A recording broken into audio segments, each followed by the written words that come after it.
D'abord sur le plan de l'émotion, du souvenir, c'était important que je vienne dans les Landes.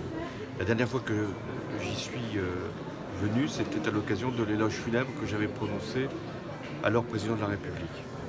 C'est aussi un département dans lequel il y a une tradition politique que vous connaissez bien, la gauche, qui a toujours été très forte. Et je retrouve là militants, sympathisants, élus qui m'ont apporté leur soutien à toutes occasions.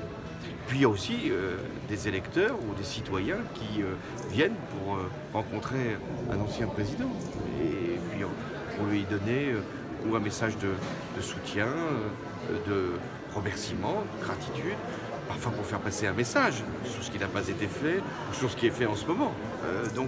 Pour moi c'est très précieux, c'est très chaleureux. Beaucoup me disent ce qui a manqué dans le quinquennat, c'est de l'unité des socialistes de la gauche. Et c'est de ne pas avoir été solidaire autant qu'il était nécessaire avec la politique que je conduisais. Même s'il pouvait y avoir des critiques, ça c'est légitime, même s'il pouvait y avoir des débats.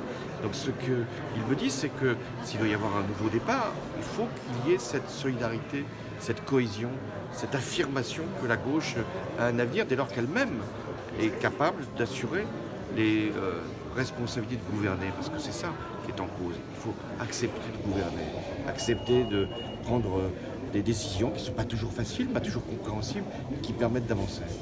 Oui, c'est ce qui peut m'avoir manqué comme président. On n'imagine pas que je puisse venir passer plusieurs heures dans un grand magasin, un espace culturel pour discuter avec les uns, discuter avec les autres. Mais c'est un enrichissement dont je me dis que j'ai eu bien le tort de mon passé quand j'étais chef de l'État. Parce que finalement, c'est peut-être ça la bonne manière de faire. C'est de passer une journée avec les citoyens qui vous disent, comme dans une permanence politique, parlementaire, ce qu'ils pensent. Et ce qu'on doit retenir de leurs craintes, il y en a, de leurs inquiétudes, mais de leur espoir aussi.